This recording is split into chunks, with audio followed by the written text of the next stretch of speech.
Alors, salutations à tous et à toutes, bien sûr. Vous avez remarqué qu'aujourd'hui, en particulier, dans nos participants, nous avons une nouvelle participante qui est là exceptionnellement pour aujourd'hui. Donc, c'est Nakoiji.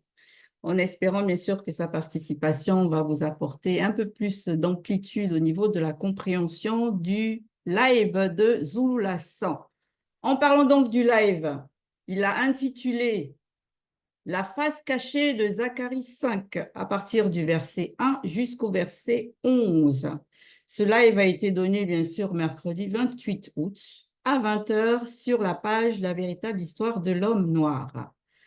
Et ce live, bien sûr, se centrait sur une autre vision codée sous la forme d'une parabole dont bien des personnes, oui, bien des personnes, et on peut même juste taper le titre de ce verset dans Google et vous allez voir toutes les interprétations et explications que des pseudo-pasteurs, prêtres et hommes dits éclairés se sont essayés à donner par rapport à cette vision. Et bien sûr, par rapport au message qui se cache derrière cette vision de Zacharie, connu bien sûr sous ce nom-là dans la Bible classique, mais sinon son véritable nom est Djangele, qui veut dire se souvenir.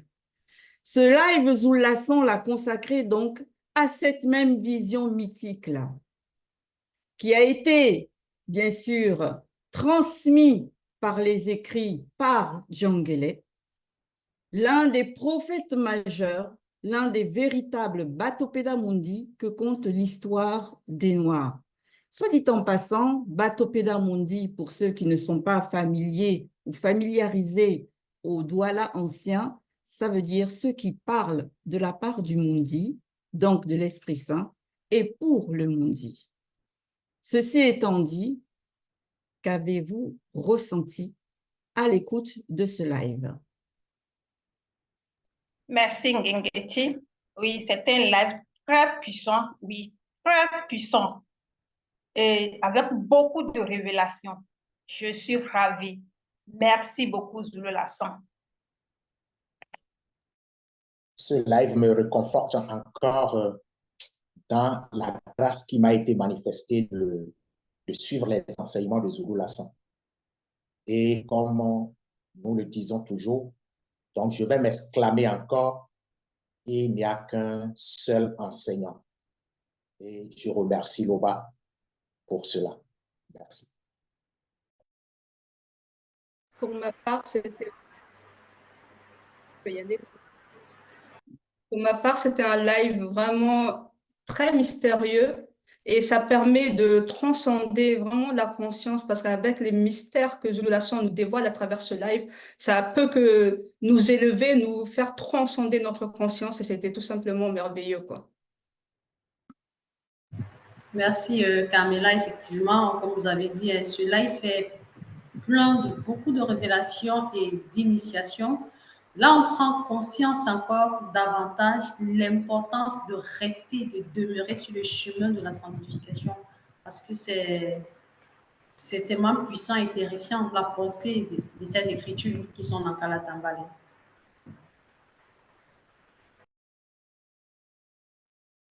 Donc pour moi, c'était un live puissant. En fait, ça nous a démontré quelle était la puissance de l'homme noir, ce qu'il a été autrefois et ce que nous avons perdu aujourd'hui. Pour moi, c'était un live très profond.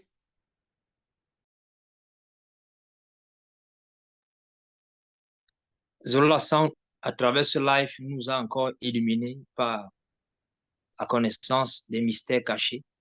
Pour moi, ça m'a réconforté et ça m'a donné davantage de chercher à transcender mon état de conscience actuel.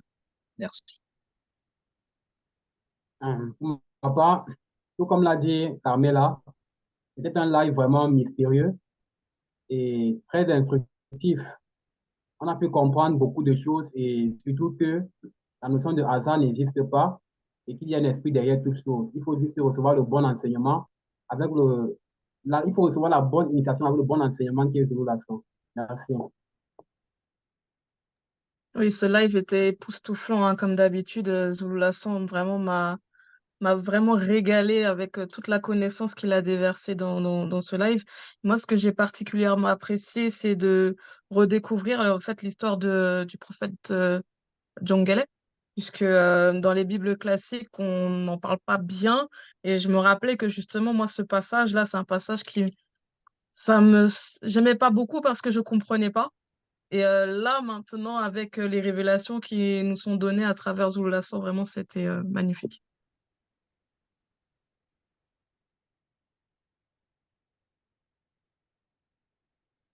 Ok. Donc, pour ma part, moi, j'ai ressenti comme une écharde qui m'a été retirée du pied. Personnellement, c'était aussi une scène de la Bible classique qui m'avait un peu frustrée. J'avais l'impression d'être constipée aussi parce que j'arrivais pas à tout comprendre. Il y avait on va dire une mise en scène là par rapport à les entités et les démons et tout ça. Je comprenais pas. Je disais, mais ça veut dire quoi cette scène? Ils travaillent ensemble. Je me posais énormément de questions et quel soulagement j'ai ressenti d'avoir enfin pu pénétrer cette vision et d'en comprendre la signification précise. C'est vraiment un soulagement de pouvoir être consciente de ça. Donc, sur ce, nous allons poursuivre dans le débrief en nous arrêtant premièrement sur la phase 1 que Zulu Lasson a intitulée « Le rouleau mystérieux ». Qu'avez-vous retenu de cette phase? Merci, Ngengeti. Oui, lors de cette phase, Zulu Lasson nous a révélé le mécanisme vibratoire de la manifestation du rouleau mystérieux. Ce que je donne d'abord, c'est les liens parfaits qu'il y a dans les écrits de Bible. C'est vraiment impressionnant. Alors, Djongele, j'allais dire, lui, lors de cette vision, il a vu un rouleau mystérieux qui volait. Mais quand on vient dans Miengue, qui est Somme 40, verset 7, on nous révèle qu'en réalité, c'est le verbe qui vient spirituellement dans le rouleau connu. Et là, on comprend que les rouleaux connus sont d'abord spirituels et vivants.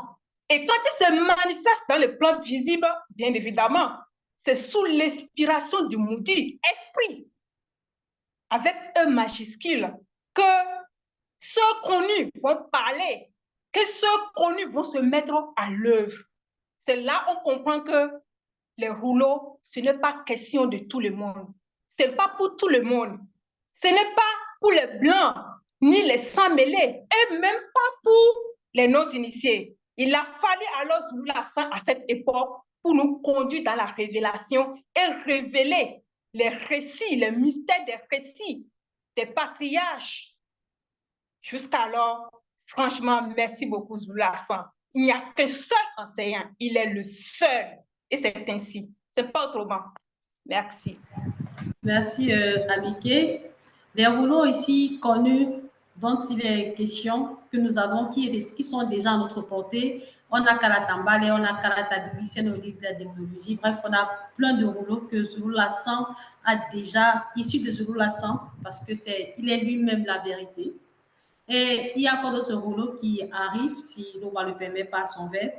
Donc, dans le verset nettement de Miengue 47, là, où ça nous a apporté beaucoup de révélations, je vais prendre juste un fragment quand il dit que dans ce fragment, on a dit c'est pour éliminer ceux connus du peuple originel.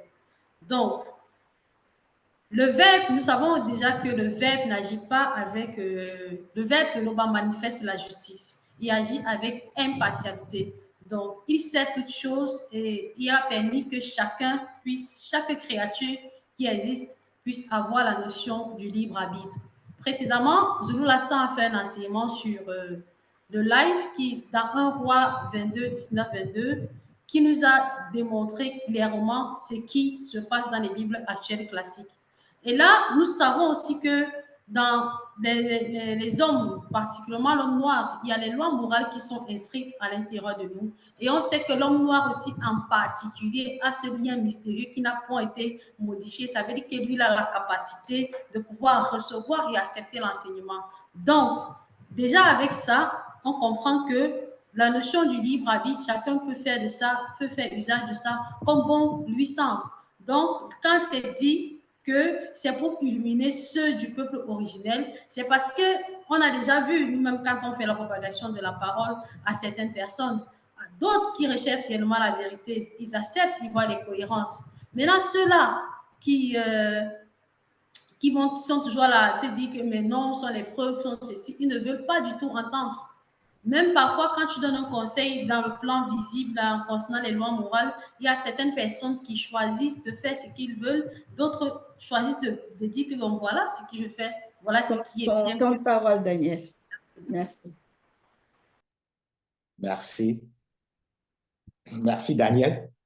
Donc, je vais continuer en restant toujours dans le verset 40, le chapitre 40, verset 7 de Miéguet, parce que c'est et Zulu Lassan nous a montré beaucoup de choses à ce niveau. Et c'est une première facette, selon ce que j'ai compris du rouleau. C'est une première facette, parce qu'il y a plusieurs facettes. Et là, même, on sait aussi, Zulu Lassan nous a dit que ce n'était même pas l'homme noir, n'avait même pas besoin de support, c'est-à-dire là où c'est écrit. Mais c'est parce qu'il y a plusieurs chutes qu'aujourd'hui, on a besoin, n'est-ce pas, de ce qui est écrit, que nous puissions lire. Et nous avons, avec la grâce manifestée, comme tu l'as dit, Daniel, Bible, il y a beaucoup d'autres rouleaux. Mais avant cela, on va voir, c'est-à-dire le rouleau aussi comme un support, comme un avatar. Et parmi ces rouleaux connus, on va, bon, avant de commencer, Moto lui-même, c'est un rouleau vivant, en fait, qui nous enseigne que nous ne pouvons même pas pénétrer. Toute notre existence, ce serait difficile, n'est-ce pas, de pénétrer tout ce rouleau qui est des rouleaux que Zulu Lassan nous déroule. Donc, après, même Moto, on va voir aussi les Batopéda Moudi, les prophètes, ce sont des rouleaux vivants que le Verbe inspire. Et nous pouvons voir aussi les prêtres qui sont aussi, n'est-ce pas, des rouleaux, des apôtres. Nous pouvons, n'est-ce pas, citer et les apôtres également qui étaient, n'est-ce pas, des rouleaux que Djoki Sabet avait préparés et le Moudi, n'est-ce pas, a continué aussi l'œuvre, même après que Djoki Sabet ait quitté le visible. Et maintenant, les deux rouleaux exceptionnels que nous-mêmes, nous pouvons témoigner, n'est-ce pas, aujourd'hui, les deux rouleaux, il y a Djoki Sabet lui-même et Zulu Lassan. Et on sait que, en fait, même déjà quand il reste là, on peut lire. Parole, frère Damien. Merci. Merci. Je vais rebondir sur ce dont tu as fait mention. Mais cette fois-ci, moi, je vais plutôt m'arrêter sur le fait que ici, par la vision de Djongele, on nous révèle en fait une autre facette que prend le Verbe pour ceux du visible. On a connu le Verbe en tant que lampe qui éclaire nos pas. On a connu aussi le Verbe en tant qu'une lumière qui est sur le sentier du non-initié gracié. On a connu le Verbe aussi en tant qu'épée à double tranchant. Et là, ici, par Djongele, par sa vision, on nous révèle la facette du Verbe en tant que rouleau mystérieux. Pour ne citer que cela. Hein. Et ici aussi, il y a un autre point qui est important par rapport à ce rouleau-là, c'est qu'on nous révèle que ces rouleaux-là, dans lesquels, bien sûr, le Verbe, on va dire, le Verbe, on ne va pas dire s'incarne, mais se représente, on va dire ça comme ça, ces rouleaux-là, il y a aussi des rouleaux, ça ce sont des rouleaux qui sont connus, mais il y a aussi des rouleaux qui ne sont pas connus. Et ces rouleaux qui ne sont pas connus là, sont les rouleaux bien sûr dans lesquels le Verbe ne s'y trouve pas. La parole de vérité ne s'y trouve pas. En d'autres termes, ces rouleaux-là qui ne sont pas connus ne sont pas inspirés par le Verbe. Et dans ce cas-là, bien sûr, ce que nous, maintenant, on doit prendre conscience aujourd'hui avec ces révélations, c'est que ce n'est pas tous les rouleaux qui sont bons à être lus. Ce n'est pas tout ce qui est écrit dans les rouleaux que nous devons automatiquement accepter et héberger, parce que ce ne sont pas tous les rouleaux dans la profondeur qui sont esprit et vie. Ça, c'est un point extrêmement important que l'on doit véritablement s'arrêter dessus. Parce qu'on a tendance, quand on veut connaître la vérité, à aller un peu partout, à vouloir prendre et lire tout et n'importe quoi, soi-disant que ces écrits sont inspirés. On a par exemple beaucoup de livres sur le fameux pour certains, Anta Diop, mais dans ces livres-là, quand on arrive avec l'esprit assisté par le verbe de l'Oba, avec l'esprit du discernement, on voit qu'il y a plein d'hérésies à l'intérieur. Il y a plein de mensonges à l'intérieur. Et le fait donc d'accepter ce genre de rouleaux qui ne sont pas inspirés par le verbe de l'Oba, qui ne contiennent pas ces vérités-là, on se nourrit de cette anti-vérité-là. Et du coup, ça nous prédispose à une mort spirituelle. C'est vraiment important que on prenne conscience de ça et que l'on fasse ce distinguo-là entre les rouleaux. Tous les rouleaux ne sont pas connus. Tous les rouleaux ne sont pas esprit et vie. Je vais continuer dans ta lancée, Gengeti, parce que ce que moi j'ai perçu se rapproche de ce que toi tu as dit, dans le sens où par exemple, je vais prendre une Bible là, dans mes mains, on voit que c'est du papier. Pour certains, on va voir du papier, on va voir que c'est une matière organique, on va se dire que c'est un livre comme un autre, que tous les livres se valent. Mais avec ce qu'on a lu, euh, en disant que le verbe, en tout cas, est spirituellement dans les rouleaux connus, on prend conscience de la valeur de ce qui nous est transmis par Zulu Lassan à travers tous les rouleaux justement qu'on a eus jusqu'à présent. Il y a des personnes, par exemple, leur Bible classique, ça va prendre la poussière, ça va traîner au sol, voilà, ça va avoir, on va pas prendre, ils vont pas prendre cela en considération comme ils le devraient selon, on va dire, entre guillemets, leur foi. Et nous qui avons accepté la vérité, on doit comprendre que les paroles qui sont dans les rouleaux sont des paroles vivantes et forcément, le verbe est vivant. Donc, tout ce qui va découler du verbe, même si c'est dans un format papier, c'est vivant aussi, si on est conscient de cela. Et donc, il faut vraiment être conscient qu'il faut pas jouer, en fait. C'est pas un jeu. Tous les rouleaux que Zulu Lassan a écrits, tout ce qui émane de Zulu Lassan et même les héritages qu'on a reçus, c'est vivant.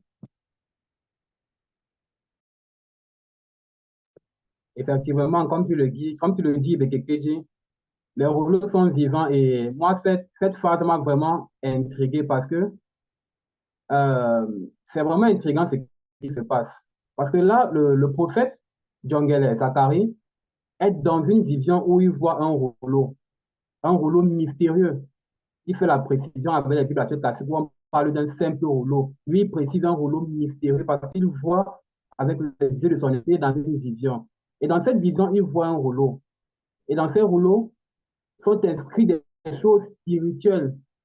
Et ce qui est vraiment remarquable, c'est que non seulement, c'est-à-dire la manière dont on traduit sans le fait de regarder l'épisode, c'est-à-dire il lit le rouleau et ce qu'il lit se manifeste parce que c'est vivant, ça prend vie et il voit des scènes.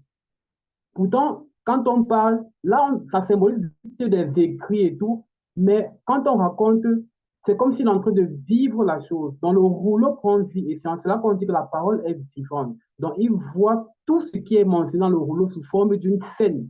Et c'est ce qu'on appelle la vision, foi avec les yeux de son esprit. Et c'est cela qu'il va relater plus tard lui-même dans un livre visuel avec les yeux physiques. Oui, Oui, moi, vas-y. merci Carmela. Par rapport à ce que tu as dit, Yves, moi, je dirais aussi que on voit ici que la vision de Djongele se démarque des pseudo-visions que ceux qui disent qu'ils ont reçu des visions relatent là dans les réseaux sociaux. Parce que d'abord, on voit ici que Djongele il est assisté par Mutatedi, l'entité qui guide et qui intronise les initiés. Et on voit que de par la présence de Mutatedi, Djongele a la capacité de comprendre ce qu'il voit, de comprendre ce qui est en face de lui, ce rouleau-là. Et on comprend aussi également ici que lorsque Mutatedi se manifeste à Djongele, c'est pour lui révéler des choses par rapport à ce qui va se passer, par rapport à ce qui va se manifester à une époque connue, pas par nous, mais à une époque connue. Et nous comprenons ici, comme Zola l'a une fois mentionné, que le rouleau peut aussi symboliser Kalatambale, dans lequel on retrouve plusieurs rouleaux, un peu comme une entité qui déploie ses ailes. Donc, ici, on montre encore que lorsque un Mutopena Moudi fait une vision, c'est de façon précise, c'est avec des détails. Ce n'est pas avec du tâtonnement que cela se manifeste. Oui, moi dans cette phase-là, je me suis arrêtée sur déjà le rouleau mystérieux parce que ça fait que ça vole, ça nous montre que c'est déjà ça allait être le mouvement. Moi, ce qui m'a vraiment où j'étais bloquée là-dessus, c'est la dimension de ce rouleau où il y a inscrit la malédiction. Parce que pour moi, quand je voyais ça, je méditais dessus, on voit le départ et en même temps, on voit qu'il y a une fin parce qu'on dit que ça a 10 mètres de long et 5 mètres de large. Donc, quand je regardais, ayant grandi dans une partie de Ouassé, je constatais en fait avec tout ce qui se passe là-bas, je me suis dit non, avec la longueur, tout ça, ça dit que ce qui a marqué dedans, c'est pas quelque chose qui va venir maintenant. C'est quelque chose qui se fait au fil des années, d'époque en époque. Donc je méditais dessus, je me disais donc en fait tout ce que nous vivons là, comme Zulu Lasson nous avait déjà appris plusieurs fois, que ça aura une fin. Et quand moi je voyais ça, là, cette image-là, je me suis dit, ah oui, en fait, là, il y a un début de cette malédiction, mais il y aura la finalité. La finalité où, on va dire, l'homme noir, les non-initiés, ils vont récupérer cette gloire-là, où, on va dire, comment je dirais ça, là, où l'humiliation, tout ça et tout, toutes ces mauvaises choses-là qu'on subisse, il y aura une fin. Et j'ai beaucoup aimé cette partie-là parce que moi, personnellement, ça m'a montré que non, quand le verbe il agit, il y aura toujours, comme on nous dit, il y a un temps connu où cette chose-là va se terminer. Et j'ai aimé cette partie-là parce que ça m'a permis de comprendre encore plus ce que Jules Lasson nous dit quand il y a quelque chose et tout. Ça va s'arrêter au moment donné, quand le temps fixé sera manifesté. Donc voilà, moi, ce que je rajouterais aussi.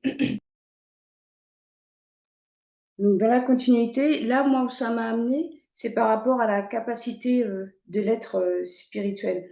En fait, la capacité de l'être spirituel est incomparable avec les capacités qu'on peut avoir ici-bas dans le visible. Par exemple, Djongele, comme il nous l'a dit, il a dit dans le live, lorsqu'il a vu les rouleaux, il a vu les dimensions, il n'a pas eu besoin de mètres, de compas pour pouvoir mesurer. Donc l'esprit est déjà dans la fréquence, les informations, tout y est en fait. Par exemple, à notre époque, il va y avoir beaucoup de personnes qui vont vénérer des super-héros, qui vont qui vont les idolâtrer, qui vont avoir des effigies, parce qu'ils ont certaines capacités qu'ils souhaiteraient avoir, qui leur donnent envie. En fait, ce sont des capacités, comme ils disent, surnaturelles. Et en fait, ces capacités, l'homme les a déjà, en fait. Il suffit juste de suivre les enseignements. Il suffit juste de mettre la parole en pratique et de l'accepter. Donc, si tu mets la parole en pratique, si tu l'acceptes, donc déjà, ça va t'initier à rentrer en tant qu'être spirituel dans la transcendance, en fait, de ton être. Ça veut dire, en gros, que ça va aussi également t'apporter cette vie-là de tous les jours, ça va t'amener à cette réalité, en fait, c'est une grâce que tu reçois et ça va t'amener à la vie éternelle. Et beaucoup de gens, en fait, ne comprennent pas ça, ne savent pas ça. Et c'est là que tu comprends que vraiment, Satan, le maudit Maboubé, le mauvais esprit, il a vraiment voilé toute personne de ce monde-là parce qu'il sait ce qu'il y a dans l'homme. Il ne veut pas, en fait, à ce que l'homme puisse atteindre cette réalité-là, cette capacité-là. Donc, est-ce que Vous l'ajouter. Oui. Oui, je vais bien l'ajouter. Merci.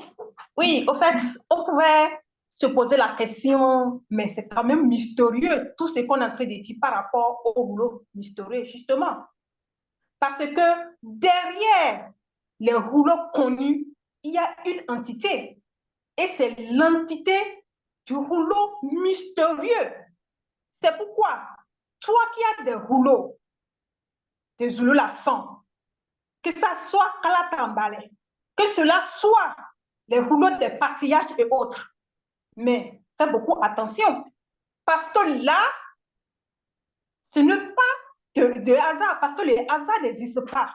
Il faut faire vraiment bon usage, parce que derrière ces rouleaux, il y a une entité. Et c'est pourquoi, quand on lit, quand on médite dans ces rouleaux, en réalité, c'est ces rouleaux, c'est les écritures qui nous sondent. Cette entité nous sonde. Et c'est quand on est approuvé maintenant qu'on peut recevoir pleinement l'initiation, parce que c'est pour éclairer ce connu. Merci. Je poursuis dans ce que tu dis, Abiké. Pour éclairer ceux qui doivent être illuminés. Doivent. Moi, j'ai rebondi sur ce mot-là, doivent. Parce que des connus, il y en a. Il y a des personnes aussi qui veulent, par exemple, être illuminées, qui veulent avoir la connaissance. Ça, on l'a vu, on le voit et on le verra toujours. Des personnes qui sont en quête de la connaissance. Mais en quête de cette connaissance pour faire quoi? Ce qui est certain, c'est que c'est certainement uniquement que pour nourrir leur ego personnel. Maintenant, là où justement je me suis laissée guider par le mot devoir, là, c'est que l'entité qui est justement derrière le rouleau mystérieux, là, on sait qu'elle a son libre arbitre.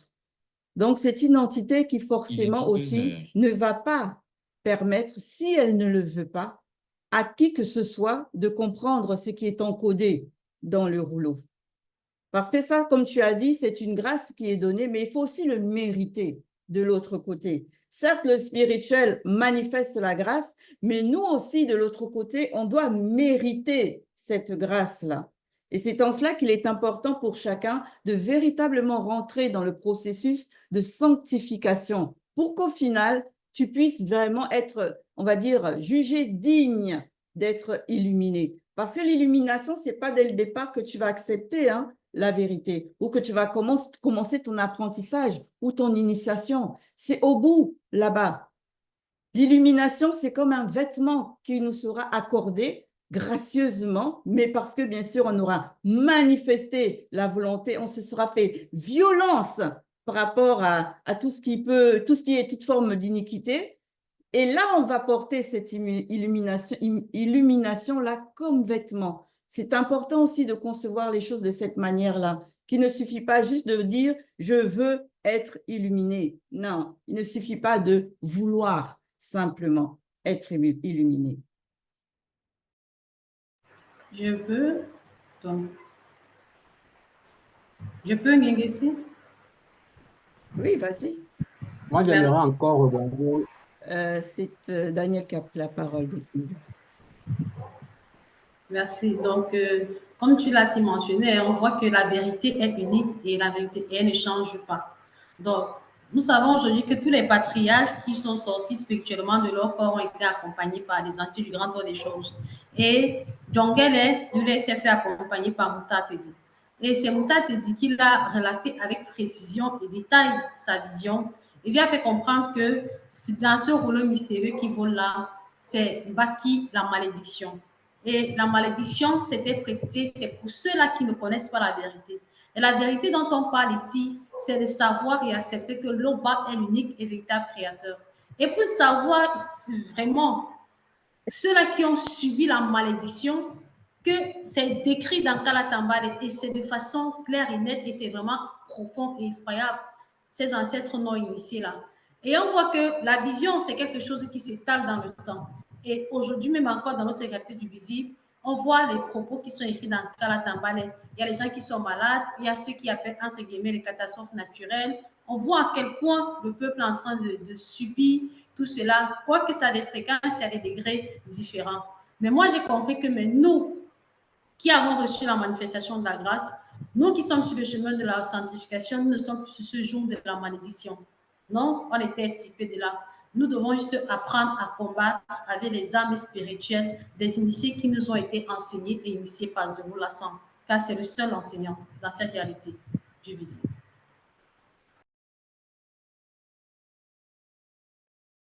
Comme je disais tantôt, moi je voulais encore rebondir sur ce que Nakodi a dit. Quand elle a dit, elle comprend pourquoi le monde occulte essaie vraiment de nous empêcher d'arriver à un stade où nous allons ouvrir nos yeux spirituels, parce que on se rend compte dans cette phase qu'effectivement la vie en fait c'est dans l'esprit. La vie c'est dans l'esprit, la vie même c'est dans l'esprit, parce que nous voyons ici que le prophète Djangwele, quand il nous parle, quand il relate sa vision, il a fait avec une telle précision parce qu'il voit avec les yeux de son esprit. Il donne les dimensions exactes que le rouleau avait. Et c'est fascinant parce que quand on était petit, on a eu à voir des dessins comme Aladdin, qui est sur son tapis volant, il vole.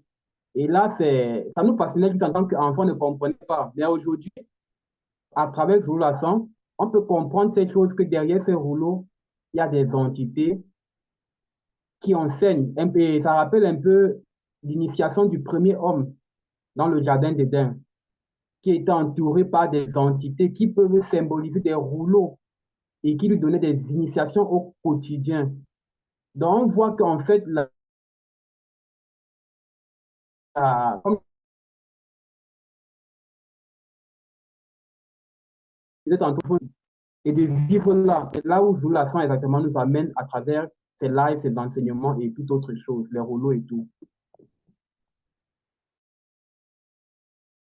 Oui, moi j'aimerais aussi rajouter par rapport à celui qui va répandre la malédiction, parce qu'on nous dit que c'est Mundi Mabeko qui s'est dit. Et on sait que Lasson nous a déjà appris que quand Mundi Mabeko qui s'est dit va agir, ça veut dire que la situation est vraiment très très grave. C'est-à-dire que dans ce territoire-là, les choses étaient vraiment fous. Pour que ça touche le spirituel, pour que lui, il puisse intervenir. Ça veut dire qu'il y avait des portes d'entrée terribles au milieu du territoire pour qu'il puisse on va dire, à capter cette fréquence-là où on va venir manifester maintenant le châtiment. C'est-à-dire que le péché de ce peuple-là qui était dans ce territoire était vraiment d'une gravité extrême. C'est-à-dire que là, maintenant, on sait que aussi que quand lui, il intervient, ça permet aussi à néanmoins la manifestation de la grâce derrière, parce que ça permettra à ces personnes-là de ne pas passer au jugement. Parce que ça ouvre cette fréquence-là pour certaines personnes à la repentance. Parce qu'il y a des personnes qui vont vivre des choses, on l'a vu dans différentes situations par rapport à quand on lit Bible, quand il y a eu des châtiments, quand il y a eu la protection du Mutatedi qui s'enlève, à un moment donné, ces personnes-là, à cause comment on appelle ça, de ce que le monde occulte manifeste, ils vont crier néanmoins à l'aide. Et là, on voit encore à travers cette partie-là, c'est qu'il y a toujours le verbe qui agit, tout est toujours au contrôle du verbe. Et ça, c'est tout simplement vraiment merveilleux comment l'homme noir est vraiment aimé par le verbe. Et ça, c'est exceptionnel. C'est toujours cette fréquence-là, c'est ce lien-là. Et ça, j'aime beaucoup cette partie-là par rapport à ça aussi. Merci, Camilla. Quelque chose que je souhaite ajouter par rapport à cette phase 1 là, en particulier, c'est par rapport à l'entité du rouleau mystérieux. Avec le psaume de 56 au verset 9, quand on nous donne l'indication que que l'entité du rouleau mystérieux, par exemple, il recueille les pas de sa vie errante, etc., je ne citerai pas tout le verset.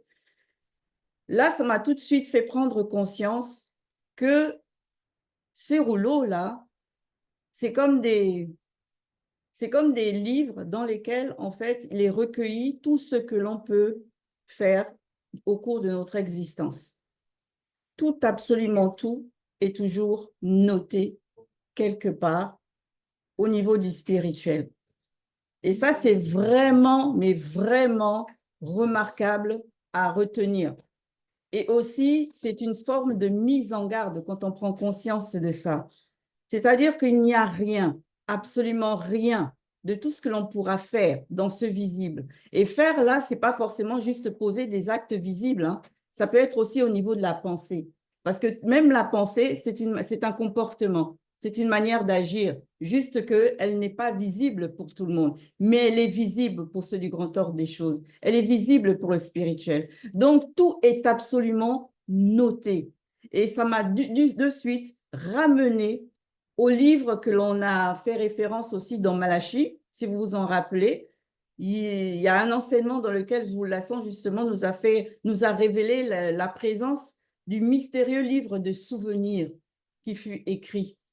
Et ce livre-là, ce livre de souvenirs-là, quand j'entends parler du rouleau mystérieux, de l'entité du rouleau mystérieux, ça m'a fait ce rapprochement-là. Puisque cette entité-là, à travers ce rouleau, a écrit certaines choses. Il y a une sentence qui va être appliquée. Et s'il y a une sentence qui va être appliquée, c'est justement par rapport à un jugement, par rapport à des comportements, des actes qui ont été posés et qui ont été condamnés. Et donc, ça veut dire que tout est toujours écrit quelque part. Tout, absolument tout. Même ce qu'un jour on a pu oublier qu'on a eu à faire, c'est écrit quelque part. Et il y a toujours le jour où, comme on dit, il faudra rendre des comptes. Oui, je vais rebondir dans ce que tu dis par rapport à ce qu'il faut rendre compte. Et c'est justement la raison pour laquelle Moudima Beko qui s'est dit repent même cette malédiction-là. Et ça a été précisé dans la maison du voleur. Et le voleur, d'abord, moi, j'ai pensé en même temps à ceux-là qui ont volé l'histoire du peuple noir, qui ont trafiqué jusqu'au point même de changer carrément le nom des patriarches, les lieux de naissance, tout cela. Et aujourd'hui, quand tu vas taper le nom des patriarches, ils vont présenter simplement un blanc. Alors que Zoulasson là, tu as démontré, tous les patriarches, les rois sont tous des noirs. Donc les voleurs là, ils vont recevoir les malédictions. Et aussi ceux-là qui parlent faussement, les fausseurs, les faux pasteurs et autres, les faux enseignants, ceux qui se lèvent pour dire que Dieu m'a dit, le Saint-Esprit m'a mis à cœur. Mais faites attention, comme Gengeti vient de le préciser. Merci. Merci. Tu peux ajouter quelque chose, Gengeti? Je crois que Boum voulait s'exprimer, non?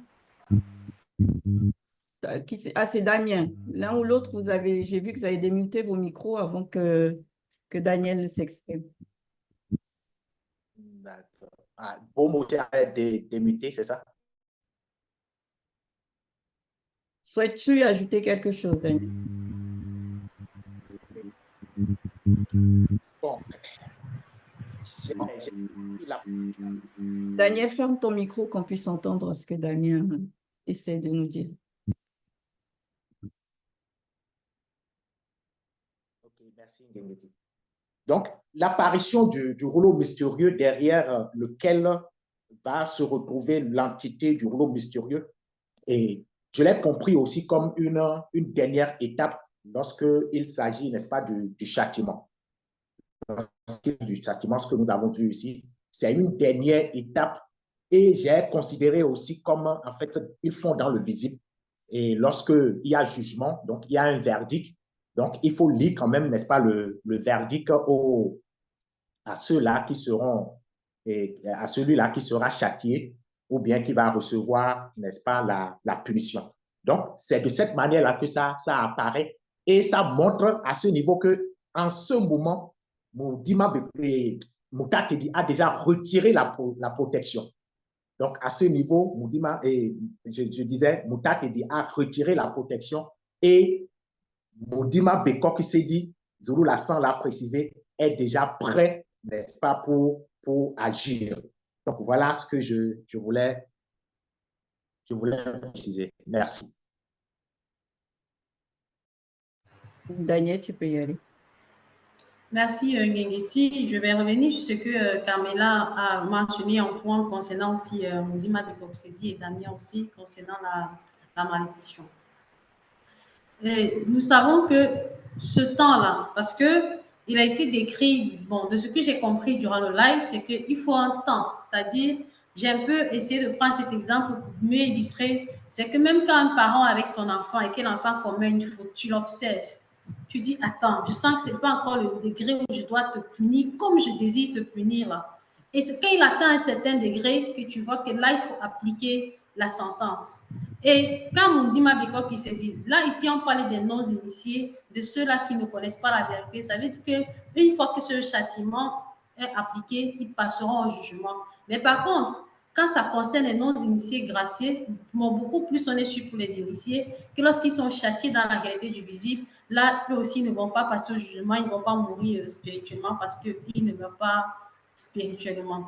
Donc, de ma réflexion aussi, j'ai compris que durant le temps, parce que ça prend un temps, et dans ce temps-là, on nous accorde aussi la possibilité de nous repentir, parce que ce n'est pas seulement dans un seul sens. Les entités du grand ordre des choses sont Daniel, là. tu es en train de toucher à la phase 2, là. Ah, ah bon? Ah, merci. Si vous le permettez, Oui, tu peux y aller, Yves. moi j'aimerais encore bien... Merci, Nguyen.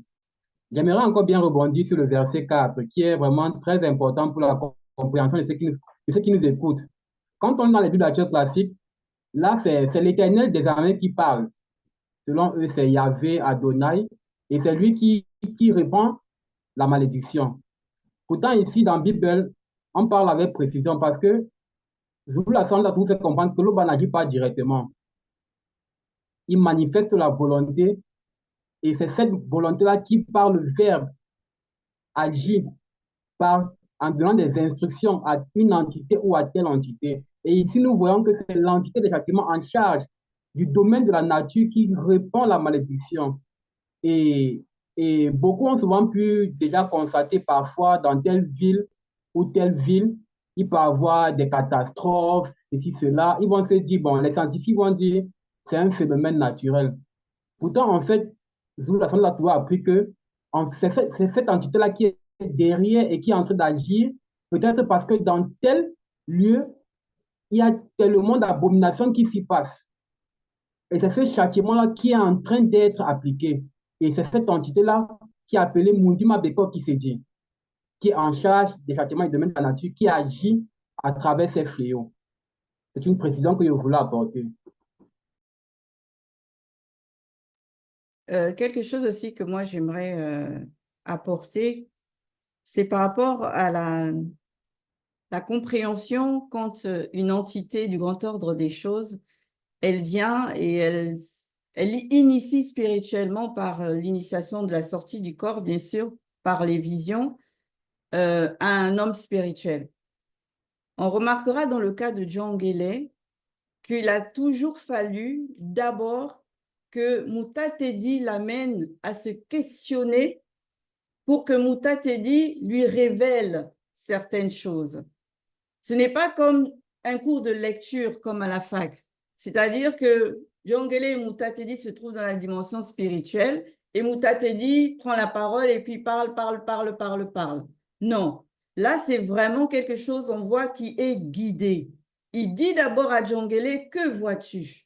Et en fonction de ce qu'il voit, Djangele, c'est là où il lui apporte des précisions sur ce qu'il est en train de voir. Là, on comprend vraiment que l'initiation est faite à la juste mesure de la capacité d'une personne.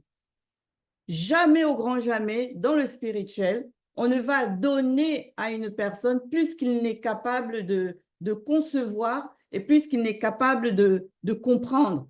Sinon, bien sûr, là, c'est la constipation, c'est l'indigestion et il va tout vomir forcément, tout va ressortir.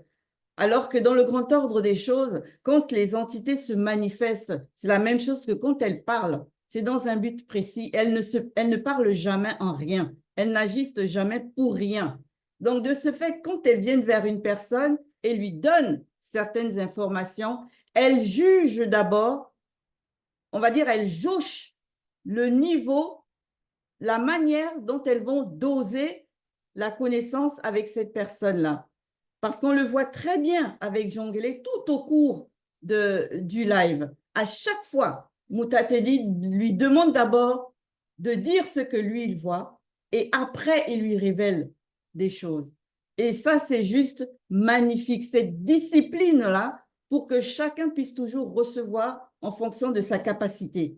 C'est admirable, franchement, dans le grand ordre des choses, cette discipline-là.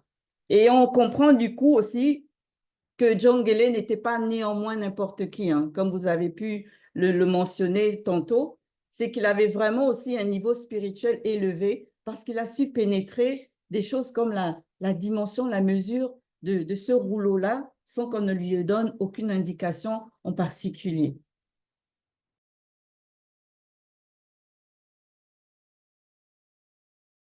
Si je peux compléter. Oui, j'ai encore du temps. Dans ce que justement, dans la continuité de ce que tu as dit par rapport à Jonguele, si je ne me trompe pas. Donc, lorsqu'on a vu que dans un enseignement, nous avons vu que le verbe se manifeste aussi de plusieurs façons. Et vu qu'il s'est manifesté ici par inspiration, moi, de mon côté, ce que j'ai vu, c'est que il est devenu un avatar à cet instant-là, afin de pouvoir matérialiser par écrit ce qu'il a vu dans le sens spirituel, pour que ce soit à la portée de l'homme du physique. Qui est devenu un avatar? J'ai dit, j'ai vu ça comme un avatar, vu que le verbe s'est manifesté dans le sens de l'inspiration, dans le contexte où nous sommes, et que nous sommes dans le livre de Jonguele. Donc moi, j'ai vu ça comme il est devenu un avatar, quelqu'un que le verbe a utilisé pour pouvoir rédiger quelque chose, son livre, dans la dimension du physique. Bon, moi, je ne dirais pas qu'il est devenu comme un avatar, puisqu'on sait que Jonguele, c'est un Mutopeda Mundi. Donc, il parle de la part de l'esprit et pour l'esprit. Donc, il n'y a pas besoin qu'il soit forcément un avatar par rapport à ça, hein, dans le contexte, bien sûr, du live. D'accord. Pour ma part. Est-ce qu'il y a quelqu'un qui souhaite ajouter quelque chose avant que l'on ne poursuive à la phase 2? Oui, j'aimerais rajouter aussi par rapport à l'intervention des entités. Ça nous montre ici que chaque entité a réellement sa mission parce que là, on voit qu'il y a Moutatedi qui va révéler à Jonguele. Il y a l'entité du rouleau mystérieux qui est là. Il y a Mundi Mabeko qui s'est dit qui est là, comme Gengeti disait tout à l'heure. Il y a vraiment cet ordre. La personne ne va empiéter sur la mission de chacun. C'est-à-dire qu'il y a le respect que celui-là qui doit faire ça, il va le faire, malgré même qu'ils ont la possibilité, ils ont la capacité, parce que ce sont des entités, mais ils vont respecter, c'est-à-dire ce qui doit être accompli. Il n'y a pas ce désordre-là. Ça, tout simplement, c'est comme Gengeti disait tout à l'heure, c'est quelque chose de merveilleux, c'est quelque chose de vraiment spécial que le monde spirituel nous apprend encore ici, c'est que dans le grand ordre des choses, c'est toujours l'ordre. Il ne faut pas envier la position de l'autre. Tu as ta place, l'autre a sa place, et l'autre personne a sa place. Et là, les entités ici nous montrent encore à travers ces versets-là, quoi. Il y a Abike, il me semble, tu souhaites aussi ajouter quelque chose.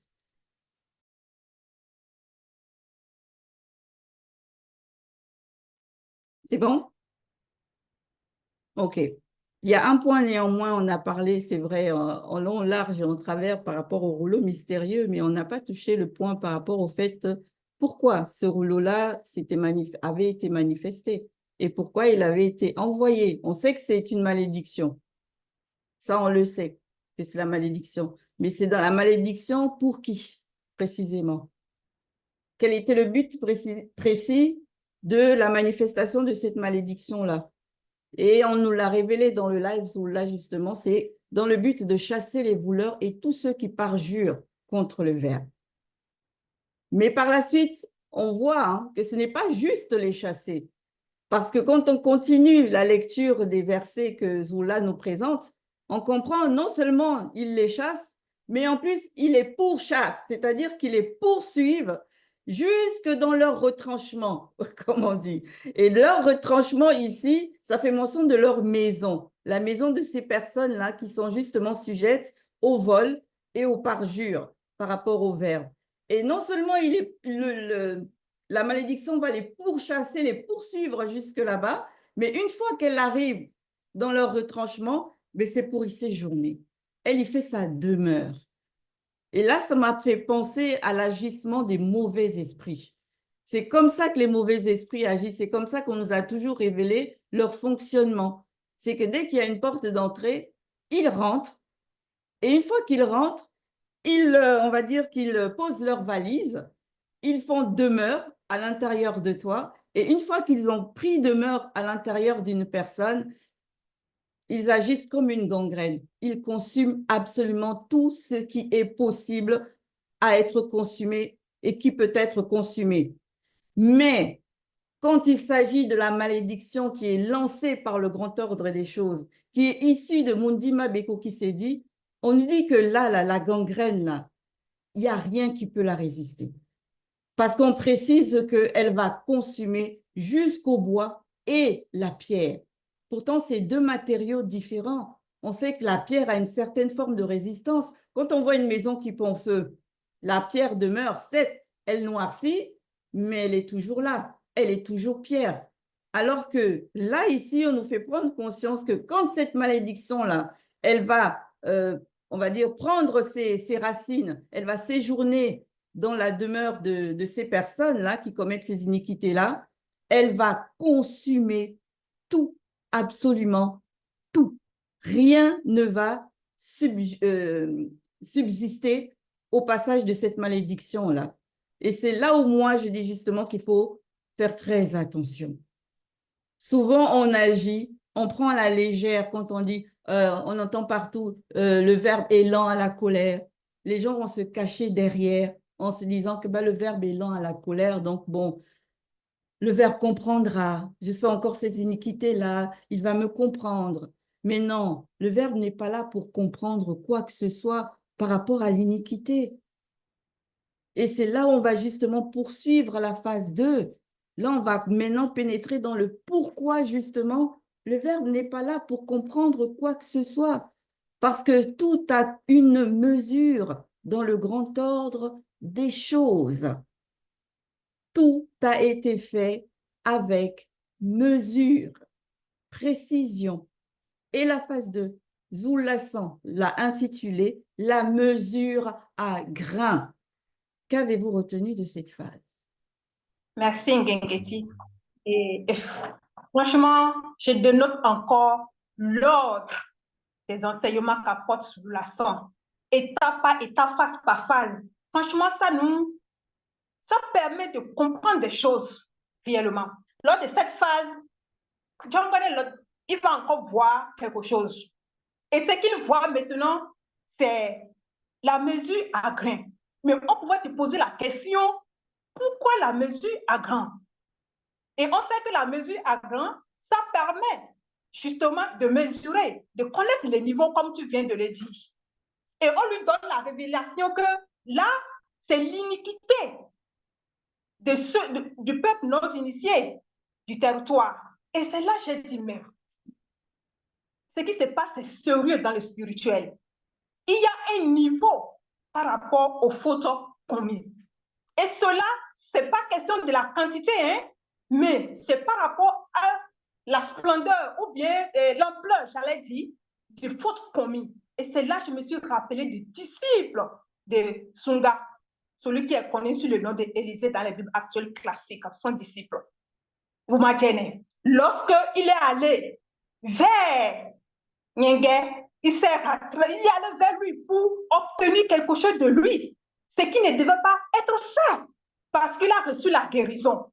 Mais en même temps, quand Moutate dit, Moudima Beko qui s'est dit, est apparu, il a frappé de malédiction. Et comprenez bien, la malédiction, ce n'est pas le châtiment. La malédiction, c'est quelque chose qui reste de génération en génération jusqu'au moment connu. Merci. Merci, Abike. Oui, par rapport à la malédiction, Et Zulu Lassan nous a aidé à mieux comprendre encore ce que c'est que réellement la malédiction. Parce que lorsqu'on parle de malédiction, on peut voir, n'est-ce pas, des souffrances, on peut voir des malheurs qui s'abattent. Mais avec cette phase 2, à savoir la mesure à grain, donc comme tu l'avais dit, c'est en fait l'iniquité. C'est l'iniquité. Et là, on comprend que la véritable malédiction, déjà, c'est-à-dire c'est la désobéissance. Et c'est le péché, en réalité, la véritable malédiction. Parce que le fait déjà de désobéir, c'est vraiment une malédiction. Et la mesure à grain, comme le nom l'indique, c'est en fait, ça va mesurer, n'est-ce pas, quelque chose. Et j'ai vu aussi ça comme un équilibre. Entre-temps, dans un live, nous avons dit qu'il ne peut pas arriver que le mal dépasse, n'est-ce pas, le bien. Et on a compris ça en profondeur. Donc, il y a, c'est-à-dire ce que dans le visible, les gens appellent la goutte d'eau qui fait déborder le vase, mais le verbe ne permet même pas que cette goutte-là arrive. Je vais m'arrêter là et puis je vais continuer après par rapport au temps. Effectivement, Damien, moi aussi j'ai vu cette notion de l'équilibre, ce respect-là de l'équilibre. Parce qu'il est vrai que dans cette phase 2, on comprend tout de suite que dans toute chose, il y a une mesure qui est déjà connue par le spirituel. Il y a une limite dans laquelle une personne, toute personne, on va même dire, parce que là c'est pour tout le monde après la chute, toute personne a une limite dans laquelle il ne doit absolument pas dépasser. Cette mesure, elle est déjà établie d'avance pour chacun. Maintenant, ce que l'on doit comprendre aussi, c'est qu'il ne faut pas qu'on se dise que ça veut dire que le grand ordre des choses tolère le péché. Parce que quand on dit qu'il faut une limite, ça veut dire qu'on laisse quand même le temps à la personne de commettre certaines iniquités pour arriver comme a dit Damien, jusqu'au moment où la goutte d'eau va déborder le vase. Mais non, ce n'est pas du tout ça. Dans cette forme que certains pourraient voir de tolérance, moi, je vois plutôt de la manifestation de l'amour. On nous laisse à chacun une sorte de marge d'erreur. Et cette marge d'erreur-là, en fait, il faut la voir comme une protection, comme une barrière de protection quand, par exemple, on conduit. Une barrière de protection qu'il ne faut absolument pas atteindre. Parce qu'une fois que tu atteins cette barrière de protection-là, c'est que tout de suite, l'imprévu s'est manifesté.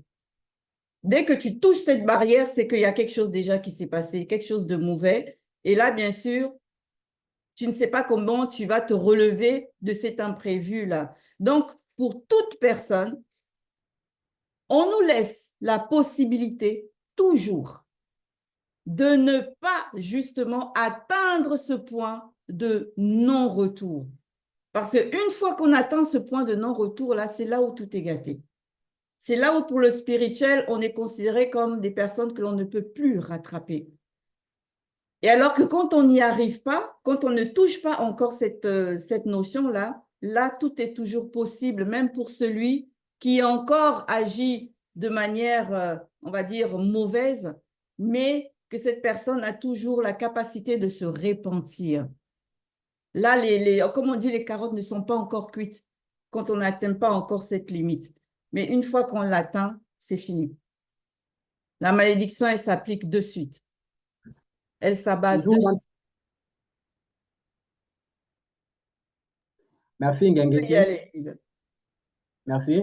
Toujours dans ta continuité, moi, en plus de la manifestation de l'amour, j'ai aussi vu la patience. C'est-à-dire, dans cette phase, on nous montre vraiment que le verbe de l'Oba est patient.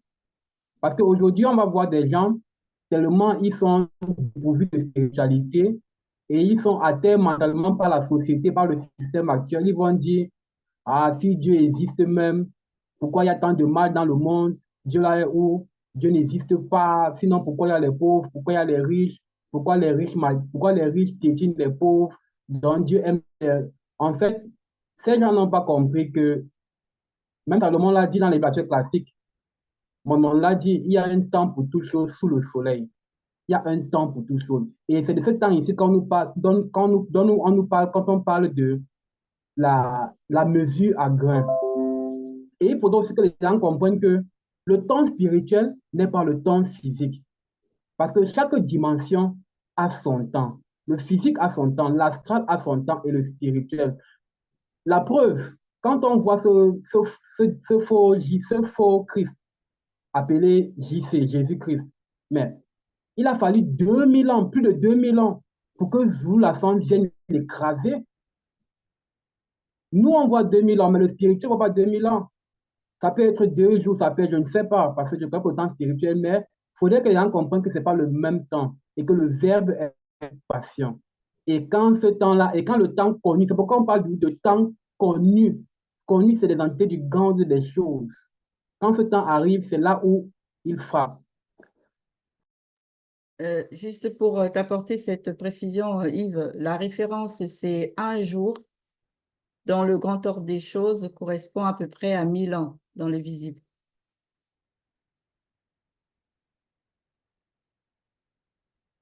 Puisque tu cherchais à peu près la Merci, mesure Ngengeti. par rapport au Merci. visible et au non visible.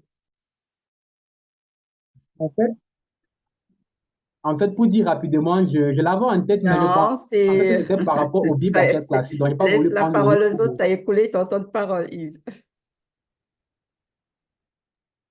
Donc, dans la continuité, en fait, ce qui est dit dans le live par Zulu-Lassonde, par rapport à la mesure à grain, tu peux voir ça aussi comme un corps. Parce que dans le live, il a été expliqué que la mesure à grain, bah, c'est comme une boîte de mesure et il y a déjà des grains dedans. Donc, tu peux voir ça aussi comme le péché, donc le corps, avec le péché qui a déjà en toi, parce que lorsque tu arrives dans ce monde, après la chute, tu es déjà dans la faute, en fait, tu es déjà dans l'iniquité.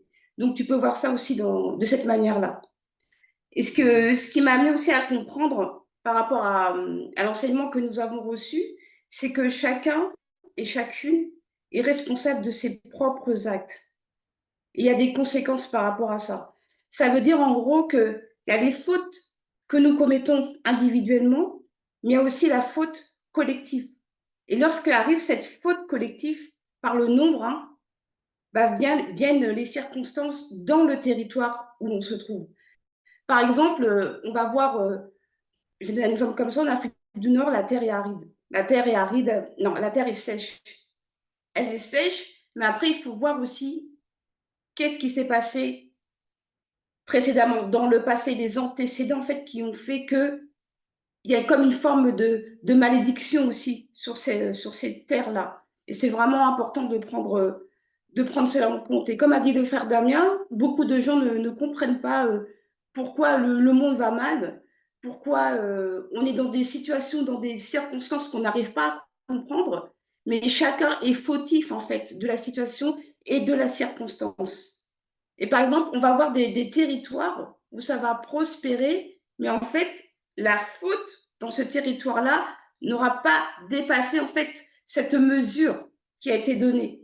Et ce que j'ai vu aussi, c'est dans cette mesure à grain, c'est qu'on nous laisse une marge, comme a dit la sœur Gengeti, et cette marge-là, moi, je l'ai vue comme une grâce. Par exemple, lorsque les personnes qui vont fumer, qui vont détruire leur corps, c'est un exemple, ça va être Ton temps de marqué. parole, Nakweji.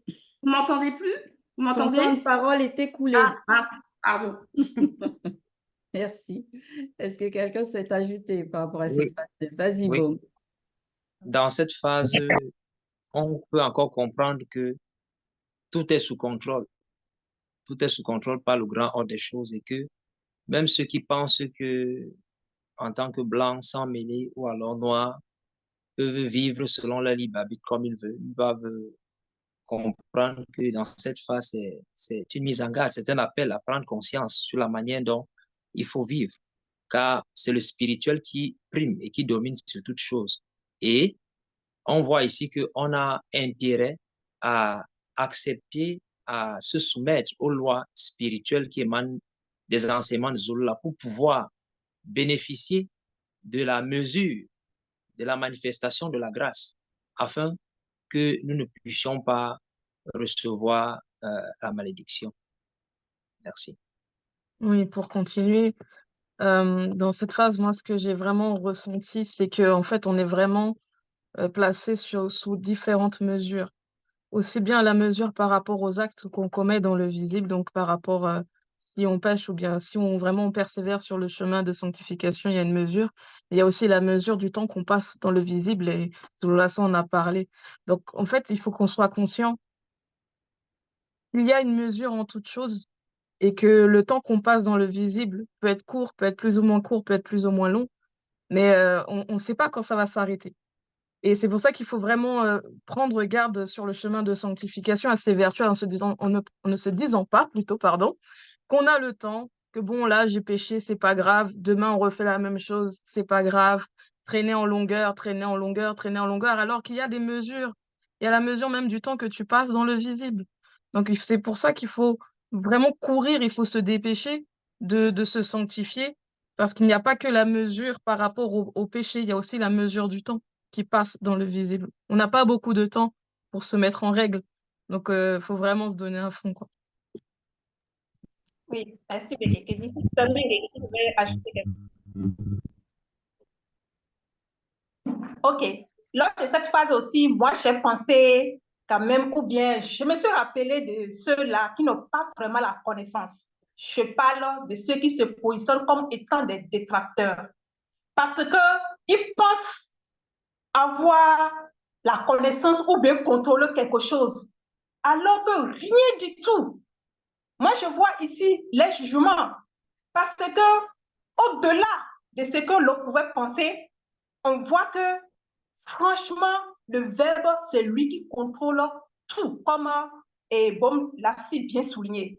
Alors, peu importe ce que tu vas manifester comme de l'adversité, en ce qui concerne les enseignements de Zulu Lassan, peu importe le nombre de jours que cela va prendre ou des années, fais attention. Fais attention parce que tout est déjà fini. Oui, tu permets, Ngengeti? Nous allons poursuivre. Nous allons poursuivre du coup sur la phase 3. Et sur la phase 3, Zulu Lassan, bien sûr, nous a révélé, parce que derrière toute chose, il y a toujours un esprit. Ici, il nous a révélé alors quel est l'esprit qui se cache derrière la mesure à grains. Cette phase 3, il a intitulé « La sirène des eaux et la séduction ». Qu'avez-vous retenu de cette phase? Merci, Ngengeti. Donc, nous savons aujourd'hui, avec l'initiation que nous recevons de Zulu Lassan, que derrière chaque iniquité, il y a un esprit occulte bien précis. Et dans le cas d'espèce ici, là, il s'agit d'une Djenguma Madiba, une sirène des eaux qui sévissait à cette époque-là, où Djongole a vu la vision. Et comme je l'ai mentionné précédemment, les visions des prophètes, c'est sur plusieurs périodes. Et dans notre période actuellement, on voit effectivement que beaucoup de nos initiés sont sur le jour de la séduction. Et on a fait un mystérieux, là, ça a fait un mystérieux live concernant Digongo Diba, qui est la reine de la plus grande des démons. Donc, et durant aussi ça, le fait d'avoir identifié le démon, l'esprit occulte qui est derrière ça, ça permet à Djongel de se, si on va dire ça, dans notre sens, avant d'aller au combat, il faut pouvoir connaître effectivement ton adversaire. Donc là, on voit encore dans cette phase-là le processus que le verbe établit. Quand tu vas aller au combat, on te montre déjà l'esprit qui est derrière. Et si par la suite tu dois combattre cela, on te donne aussi les armes pour pouvoir combattre. Merci. Daniel. Donc, ce que Moutad a fait ici à Djongele pour qu'il puisse voir, n'est-ce pas, ce qui se passe au niveau de la mesure à grains. Et je comprends que c'est la même chose que Zulu Lassan nous a fait en cette époque. Parce que le disque, on va dire le couvercle, pour qu'on puisse voir la séduction, les hérésies, les mensonges, les erreurs, n'est-ce pas, dans les Bibles classiques. C'est Zulu Lasson. Et ça nous a permis, n'est-ce pas, de comprendre beaucoup de choses. Maintenant, par rapport à la Djengu, donc, qui était enfermée. Donc, j'ai compris aussi que le fait d'être enfermée, c'est déjà le châtiment à son niveau. Parce qu'elle ne pourra plus, n'est-ce pas, aller pour continuer à séduire. Elle ne pourra plus aller continuer à séduire. Donc, le fait d'être enfermée là, c'est déjà une forme de malédiction, de châtiment à son niveau et même de malédiction parce qu'elle va ressentir, elle ne pourra plus aller prendre des énergies négatives des gens du peuple qui sont en train, n'est-ce pas, de pécher. Et le monde ici, on va voir que même cette Djengu, on va séduire, n'est-ce pas, le peuple jusque même, ils vont commencer, n'est-ce pas, par lui donner un culte et commencer même par l'adorer. Les faux prophètes vont parler par, n'est-ce pas, cette Djengu. Donc, voilà ce que j'ai compris par rapport, n'est-ce pas, à la sirène des eaux et à la séduction. Merci. Oui, merci. Damien. Merci, Damien. Moi, ce que je retiens de cette phrase, c'est que vraiment, il faut faire attention aux sirènes des eaux. Parce que nous avons vu que dans le passé, elles ont agi, elles agissent encore actuellement et toujours dans ce processus de séduction. Parce que quand on regarde même aujourd'hui la société actuelle, dans divers territoires, on voit qu'en fait, tout déroule sur la séduction. La télé, l'Internet, tout c'est la séduction. Et on voit que c'est toujours cette même sirène des eaux qui est décrite ici, qui est en train d'agir encore même à notre époque. Même à notre époque. Et les choses vont de mal en pire, comme disent la plupart des personnes. Et là, moi, je me pose juste la question, c'est de savoir vraiment quel temps il nous reste encore. Quel est le temps il nous reste encore dans cette mesure à graines. Donc, d'où vraiment le rappel à l'ordre vraiment de se mettre à la sanctification et d'être vraiment engagé sur le chemin de la sanctification. Parce que vraiment, nul ne sait quelle est sa mesure à grain et quand il quittera le visible. Merci Yves. Et déjà, je voulais noter quelque chose ce patriarche-là, c'est un vrai mathématicien, hein? Façon, il décrit des choses assez claires, mais c'est vraiment très, très important. Ceux qui se disent mathématiciens, là, venez, procurez-vous des Bibles pour savoir les vrais scientifiques. Alors, je vais continuer dans la séduction de la sirène. Ici, lorsque Mouta te dit l'a empêché, franchement, je vois ça comme le jugement. C'est que le jugement, je dis que le jugement du grand ordre des choses est parfait. Sincèrement, on peut s'appuyer sur le verbe de Loba. Parce que ici, on fait que ceux-là qui sont manipulés, qui ont commis des fautes, oui, il y a également la séduction derrière. Il y a cette entité-là, la sirène des eaux, qui les manipule. Et effectivement, elle aussi, elle doit avoir sa part dans le jugement. Bien vrai que les autres également, ils ont les libres arbitres. Et en fonction de cela, ils vont être jugés. C'est pour faire savoir que ici, franchement, le grand ordre des choses, c'est la précision. Le jugement est parfait. Et c'est ce qu'il faut garder à l'esprit. Parce que quand des situations se manifestent parfois, mais il ne faut pas s'arrêter sur tout ce qui nous anime, mais il faut savoir que le verbe de Loba agit avec justice. Oui, moi, dans cette phase-là, ce qui m'a aussi interpellée, c'est qu'elle ne travaillait pas seule. Elle travaillait aussi avec deux autres démons qui sont des démons de désert. Et donc là, moi, je méditais là-dessus, je me suis dit, mince, ça veut dire que quand ces démons-là vont emmener en hauteur les choses, j'imaginais en fait quand on va par exemple à la plage où on fait quelque chose, on lâche, on va dire, du sable, on voit comment ça se propage, mais très, très, très, très, très rapidement. C'est-à-dire que ça ne va pas tomber juste là, mais il suffit juste qu'il y ait du vent. là, ça va se propager dans différents endroits. Et moi, quand je voyais ça, je me suis dit, mince, c'est-à-dire que le monde occulte, ils sont vraiment bien préparés dans ce qu'ils préparent, quoi. Parce que quand on va en hauteur, on lâche quelque chose, ça fait une contamination de masse. Ça fait une contamination de masse. Et moi, je me disais, mince, en fait, eux, quand ils préparent quelque chose, ils ne rigolent pas. C'est-à-dire que là, c'est pour ça que dans des villes, des fois, on se dit, mais attends, qu'est-ce qui se passe? On voit les gens se deviennent bizarres. Tu vas dans un endroit, des fois, ils deviennent bizarres. Là, je me dis, mais attends, mais qu'est-ce qui se passe? En fait, c'est que le monde occulte, selon, on ne voit pas physiquement, mais dans le spirituel, il manifeste des choses que non, en fait. La contamination de masse, et ça, c'est vraiment très, très, très dangereux. D'où l'importance de vraiment, vraiment, vraiment s'attacher au verbe afin d'être dans la protection. Justement, je vais juste rebondir sur ce que tu dis, Carmela, parce que lorsqu'on sait que Muta Tedi est l'entité qui guide et qui intronise les initiés, mais elle est aussi celle qui protège donc les initiés. Et par rapport à ce qu'on a lu là, on sait qu'il y a eu une malédiction qui a été prononcée pour ceux qui ont désobéi. En fait, on voit les effets véritables du retrait de la protection de Muta Tedi. Et c'est dévastateur, hein. On voit que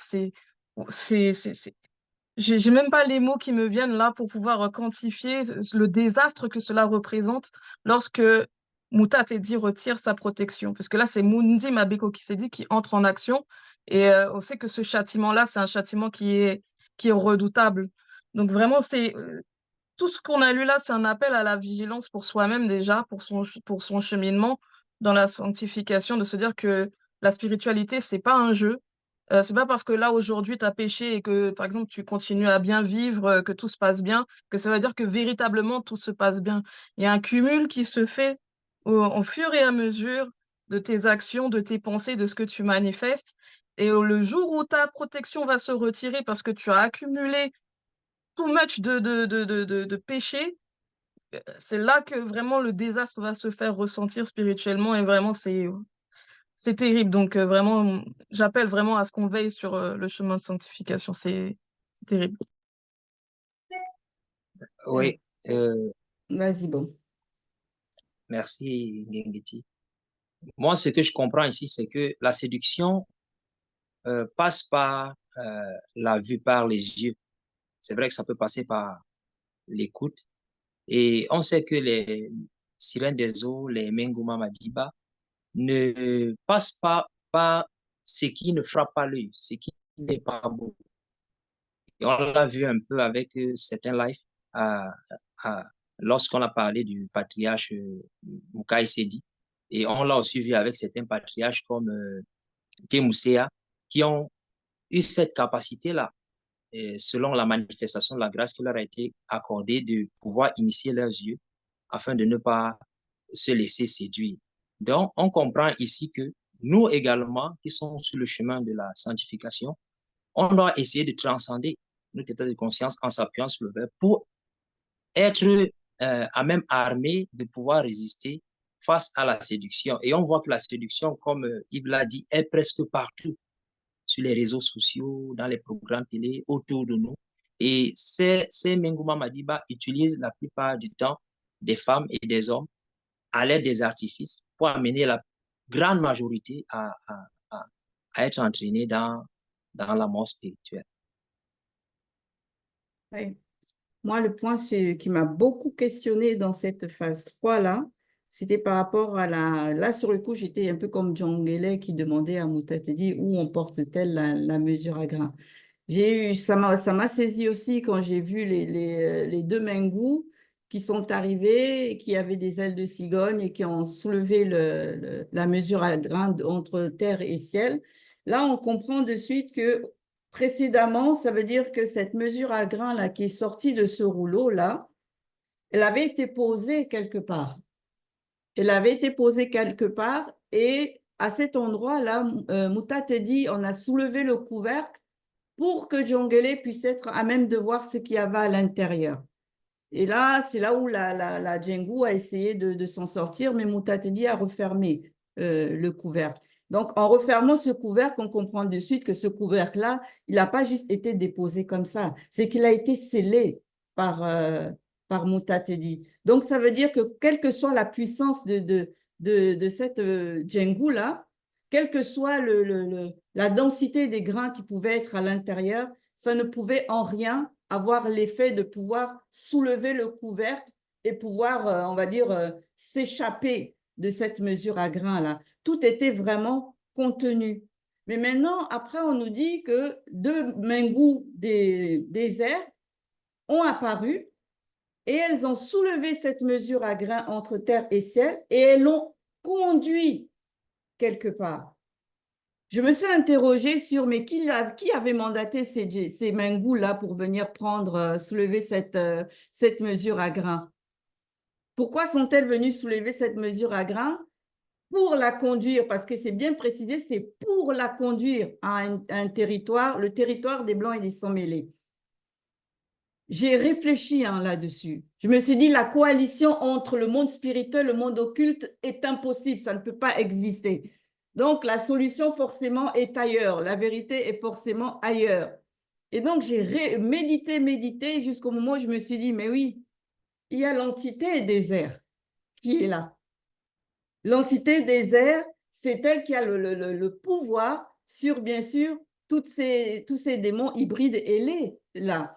Et on sait qu'un oiseau, quand un oiseau vole, c'est en fonction de la direction du vent que lui aussi, il se dirige. Donc, de ce fait, l'entité des airs, en fait, avait déjà tracé un sillon dans les airs que ces deux Mengu-là ne pouvaient qu'emprunter. Elles ne pouvaient pas aller ailleurs. Il fallait absolument qu'elles prennent ce sillon qui avait été tracé par l'entité des airs et qui les conduisait directement sur le territoire des Blancs et des Sans-Mêlés. Et c'est là-bas qu'elles sont allées déposer la mesure à grains. Là, on comprend en fait quelque part le retour comme un retour à l'envoyeur. Parce qu'on nous a révélé que ce sont les Blancs et les Sans-Mêlés qui ont apporté à Wassé toutes ces iniquités-là. Ce sont eux les véritables, on va dire, dans le visible, ce sont eux les auteurs de ces iniquités qui, par la suite, bien sûr, à cause de leur libre arbitre, certains non-initiés ont été contaminés et eux aussi, ils ont commencé à mettre ça en pratique. Donc, il y a eu là comme un double châtiment des Sans-Mêlés et des Blancs. Là, pour le premier châtiment, on l'a vu quand il y a eu, quand on a fracassé la face du continent. Et on sait que dans ces débris-là, des fragments du continent, il y avait des Blancs et des Sans-Mêlés, des non-initiés dessus, qui ont été éloignés du continent lui-même. Et là, donc, au niveau du territoire, les iniquités qui restaient là, à l'intérieur du territoire, par la manifestation de la justice, on va dire ça comme ça a été mis dans cette mesure à grains. On a tout soulevé, on a dit, allez, ramenez ça, leurs choses là-bas, là. Que ça reparte les retrouver là où ils se trouvent. Et c'est en cela que là, boum, ça a été déposé au territoire des Blancs et des Sans-Mêlés. Et c'est normal du coup que l'on voit toujours cette forme de malédiction quand on est dans ces territoires-là, ces fragments du territoire de Wassé. On voit à quel point la vie n'est pas facile. On voit à quel point les démons de circonstance mais agissent avec puissance dans ces fragments du territoire-là. On voit à quel point l'iniquité, elle surabonde dans ces fragments de territoire-là. Et là, aujourd'hui, on a la révélation du pourquoi. Pourquoi c'est pris là où ils ont apporté et c'est ramené à l'envoyeur. Et ça, c'est juste magnifique quand on conçoit cela. Donc, de suite, de ce fait, vu que le temps nous est imparti, nous allons rester sur ces mots-là. La prudence est de mise pour tout un chacun. Qu'il ne faut absolument pas que l'on se dise que, soit parce qu'on appartient déjà à la race élue, c'est-à-dire les Noirs, c'est bon, on est sauvé d'avance et que rien ne peut nous arriver, ou alors que l'on se dise, parce qu'on appartient à la race des Blancs ou des Sans-Mêlés, ben c'est fichu pour nous, ben les carottes sont cuites, il n'y a plus rien à faire dans tous les cas, de toute façon, c'est déjà décidé. Non, avec le Verbe, dans la spiritualité, c'est la justice, c'est l'équité.